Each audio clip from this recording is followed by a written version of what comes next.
Et si on fait les deux hypothèses suivantes, et ce sont deux hypothèses qu'on va prendre au cours de cette formation et que tu dois avoir toujours ça en tête. La première hypothèse, tes produits et tes services, ils doivent apporter une très grande valeur à tes clients. Autrement, c'est quoi? C'est une arnaque. Si ton produit ou bien ton service, il n'apporte pas la valeur que tu promets à ton client, ça veut dire que tu vends quelque chose qui ne fait pas ce que ça fait. Donc, c'est une arnaque. D'accord? Deuxième chose, ton prospect, il doit être qualifié. Si ton prospect il est qualifié et que tu as le produit qu'il faut, le service qu'il faut et que tu arrives à lui présenter ce produit ou bien ce service selon la formulation d'une offre qu'il il veut entendre, alors il n'y a aucune raison qu'il n'accepte pas. Et aujourd'hui, on va essayer de comprendre en fait pourquoi ton prospect il n'achète pas s'il est qualifié et si toi tu as les produits et services qu'il faut. Je pense que c'est pour ça que tu es là aujourd'hui. Tout d'abord, en essayant de comprendre ensemble, c'est quoi au fait, fondamentalement, c'est quoi une offre? Ça, c'est une grande question. Je ne sais pas si tu t'es jamais posé cette question, mais c'est quoi en fait une offre? Une offre, c'est deux parties. Alors, la première partie, tu as les produits et les services que tu livres à ton client une fois il accepte ton offre, c'est-à-dire une fois il signe le bon de commande, une fois il te donne ton avance, une fois il signe le contrat, il reçoit des produits et des services, c'est normal, c'est la moindre des choses. Mais il n'y a pas que ça dans une offre. La deuxième partie d'une offre, c'est les résultats qui sont attendus par notre client. Et on utilise en fait d'autres éléments pour présenter notre offre, notamment pour présenter les services et les produits qui sont livrés. On utilise une notion très importante qui s'appelle fonctionnalité. Et si tu es dans le monde du logiciel, tu sais ce que c'est fonctionnalité. Mais si également tu n'es pas dans le monde du logiciel, eh ben, les fonctionnalités, ça existe dans toutes les offres et je vais t'expliquer ça dans un court instant. Et également pour parler d'avantages, pour parler de résultats attendus, on utilise souvent les avantages de notre offre. Je te donne des exemples pour que tu comprennes. Par exemple, produits et services livrés, c'est un séminaire de formation de 3 jours sur la loi de finances 2018. Et les résultats attendus, ou bien les avantages, c'est quoi? C'est maîtriser la loi de finances 2018. C'est la moindre des choses.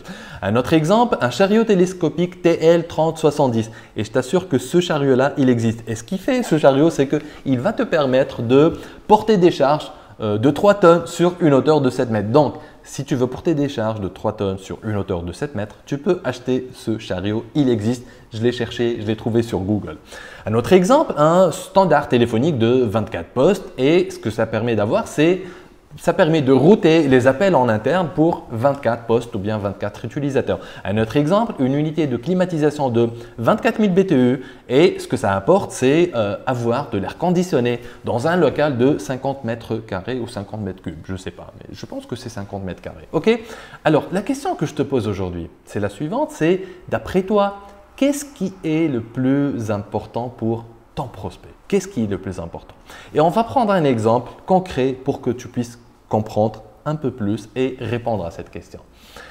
Supposons qu'on propose une solution CRM et qu'on a un prospect qui veut en fait contrôler son équipe de 15 vendeurs qui travaillent en mobilité et qui sont obligés en fait de se déplacer chaque vendredi pour aller au siège pour faire une réunion de suivi, une réunion hebdomadaire. D'accord? Donc lui, ce qu'il veut, c'est ça. Et toi, par exemple, si tu proposes une solution CRM, tu peux lui dire « Oui, d'accord, monsieur prospect, pas de problème, on a tout ce qu'il faut. » Qu'est-ce qu'on a? Qu'est-ce qu'on vous propose? Voilà notre offre. On a une solution CRM qui est en SaaS et qui est compatible en fait avec tous les terminaux iOS, Android, etc. etc. Et en fait, c'est une licence ou bien c'est un abonnement annuel qui coûte 20 000.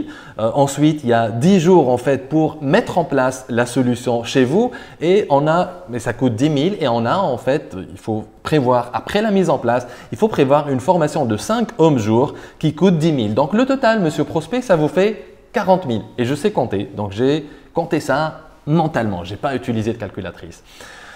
Et en fait, il peut te poser la question, le prospect, eh bien, il peut dire suite à ce que tu viens de lui dire, ouais, pourquoi pas, au CRM, ouais, c'est un truc à la mode. En fait, j'ai entendu, il y a plein d'amis qui utilisent ça. En fait, ça fait déjà ses preuves, ça c'est sûr. J'ai lu beaucoup d'articles sur tout ce qui est CRM. Toutes les multinationales, elles utilisent ça. Alors pourquoi moi, je ne vais pas utiliser ça? Alors, comment on fait? Comment on procède? Là, tu lui dis, il n'y a pas de souci, monsieur prospect, on a tout prévu.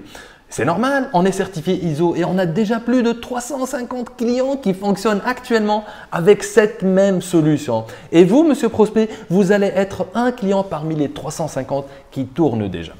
Et voilà la démarche à suivre. Première étape, monsieur prospect, vous allez acheter la licence ou bien signer le contrat.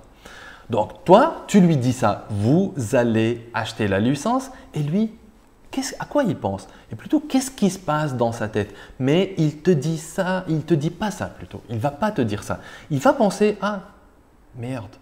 Donc, je vais devoir signer, lire et comprendre et signer un contrat de 37 pages. Je vais devoir payer 50% cash et le reste, je vais devoir le payer à 30 jours. Et si ça marche pas, ce truc-là, si c'est une grosse arnaque, ce truc-là, qu'est-ce qui se passe?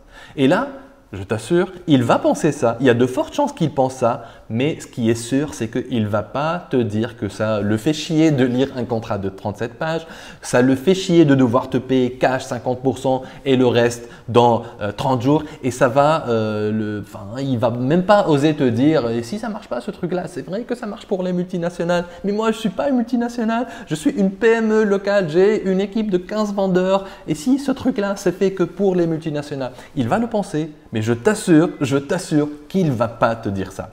Ensuite, tu passes à l'étape 2, monsieur prospect. Après avoir acheté la licence, on vous livre la licence et on démarre la mise en place. Et lui, qu'est-ce qu'il va penser? Mais secrètement, qu'est-ce qu'il va penser? Il va se dire, d'accord, mais il va y avoir des intervenants chez moi. Et je ne veux pas qu'il voit ce qui se passe dans mes bureaux. Et si ça se trouve, c'est un industriel qui est dans l'agroalimentaire. Il ne veut pas que des intervenants voient ce qui se passe dans son usine. Il peut penser ça, mais il ne va pas te dire ça. Il peut également penser, on va me faire chier parce qu'il y aura toujours des documents à valider et je ne veux pas lire des documents. Et si ça traîne, ça va être à cause de moi parce que je n'ai pas validé les documents et ça va répercuter sur le délai après de mise en place du projet. Il y aura également des frais d'hébergement. Il y a des gens qui vont intervenir, mes vendeurs, ils vont venir. Mon directeur commercial, il va être mobilisé entre-temps quand il est en train de travailler avec les consultants qui vont assurer la mise en place. Il n'y a pas de vente, il n'y a pas de chiffre. C'est normal parce qu'il est en train de travailler sur le projet. Donc, il va penser ça, mais je ne pense pas qu'il va te dire ça. Ensuite, étape 3, tu lui dis, monsieur prospect, là maintenant, vous savez, on est certifié ISO. Là, on passe à l'étape de conduite du changement. Le gros mot, conduite du changement. Et qu'est-ce qu'il va penser, lui? Qu'est-ce qu'il va penser? Il va penser, ok, d'accord, conduite du changement, c'est ça. J'ai déjà entendu ça quelque part, mais moi, ce que je sais, c'est que mes vendeurs, ils vont être frustrés et les meilleurs, ils vont partir chez la concurrence. Conduite du changement ou pas, ils s'en tapent, ils s'en moquent, ils s'en foutent royalement. Les meilleurs, ils vont se sentir frustrés à cause de cette solution CRM et ils vont partir voir la concurrence. Et toi, tu ne le sais pas et tu enchaînes, tu lui dis ensuite, monsieur prospect, l'entrée en production. C'est là qu'on va commencer à travailler avec la solution CRM. Et là, qu'est-ce qu'il va penser? Il va se dire, ok, d'accord. Entrer en production, qu'est-ce que ça veut dire?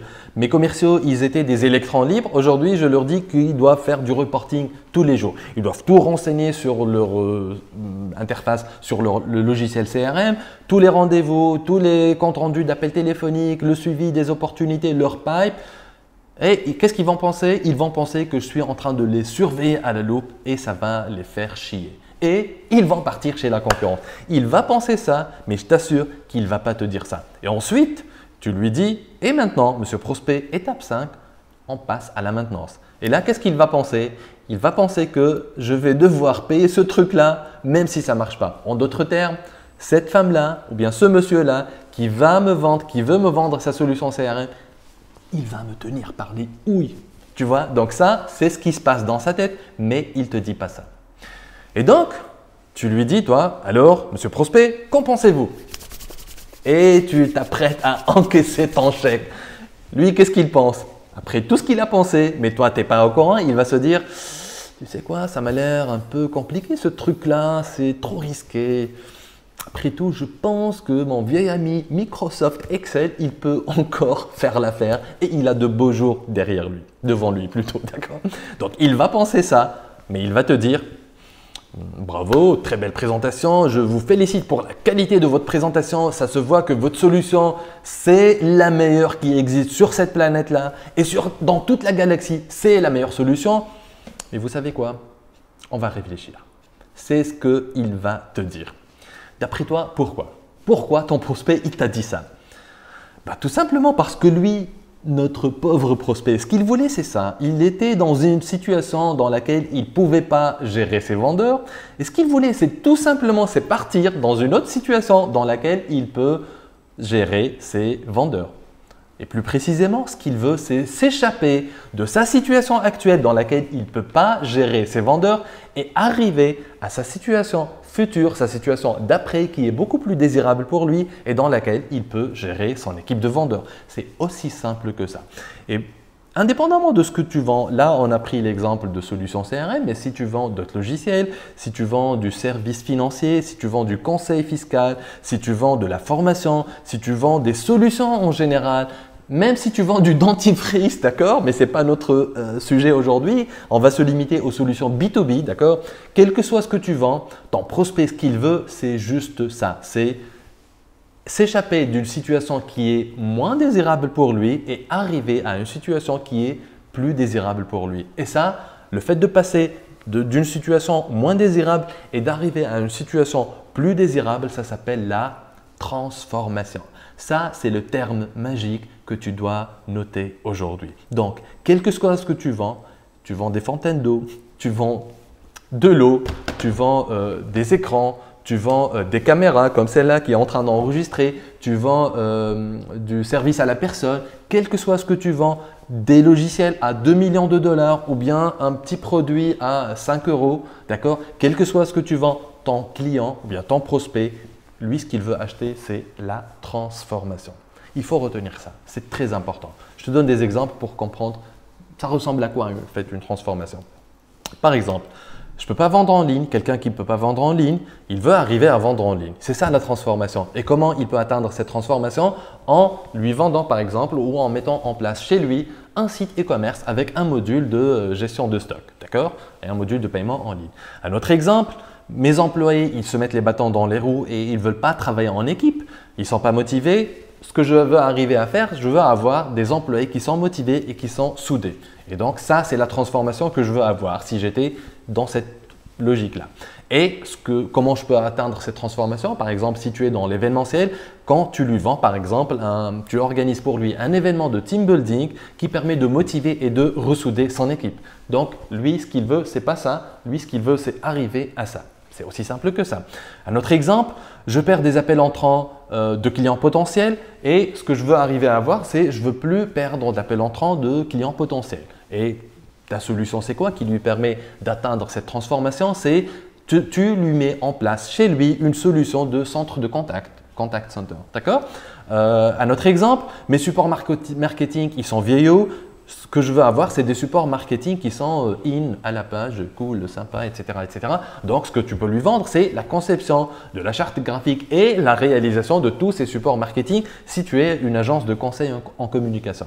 Je n'ai pas les fonds nécessaires pour acquérir cette nouvelle machine. Je veux avoir les fonds nécessaires pour acquérir cette nouvelle machine. Et là, c'est ça la transformation. Ce que tu lui vends si tu es dans le leasing, par exemple, un financement leasing à moyen terme ou bien à long terme avec option d'achat. D'accord? Un autre exemple, mais basique de chez basique, j'ai faim, j'ai plus faim, je mange cet hamburger, d'accord? Et donc là, dans notre exemple, si on revient à notre exemple, c'est ça ce qui nous intéresse. C'est vrai que le hamburger, il est bon, il paraît bon, mais ce n'est pas ça qui t'intéresse.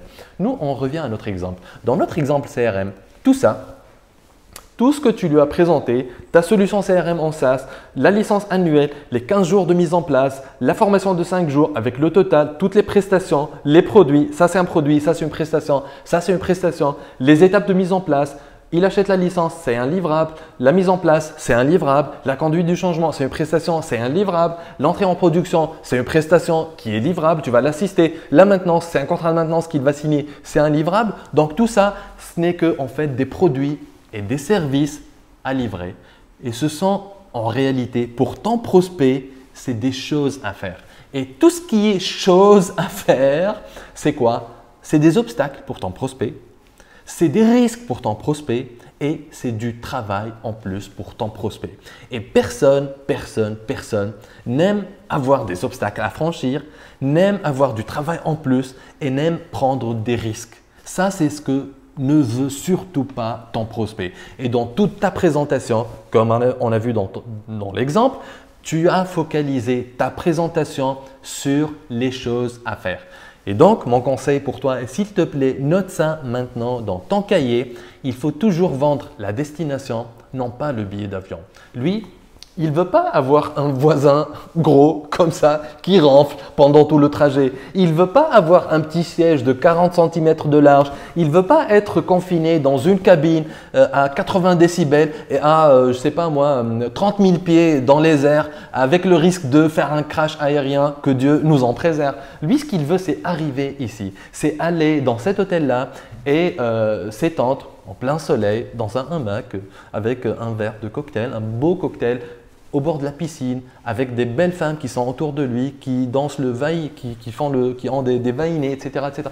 C'est ça ce qu'il veut. Il veut arriver à sa destination, avoir sa transformation pour arriver à sa destination. Donc, ce que tu dois retenir, et s'il te plaît, note ça, il faut toujours focaliser dans tes efforts autour des résultats que ton prospect ou bien ton client va atteindre, non pas sur la consistance de tes produits et tes services. C'est ça l'erreur que je vois tous les jours. Qu'est-ce qu'on fait pour présenter une offre et pour justifier en fait le prix de cette offre-là? Ce qu'on fait, c'est qu'on essaye de justifier en disant voilà, on va vous faire 50 jours de développement, il y aura 38 modules, il y aura un document de 136 pages, etc., etc. Et tout ça, ton client, ton prospect, avant de signer, il n'en a rien à foutre. Tu vois, il s'en moque. C'est pas ce qu'il veut. Lui, ce qu'il veut, c'est juste la transformation. D'accord? Donc, il faut toujours vendre ça, la destination, et jamais, jamais, jamais le billet d'avion.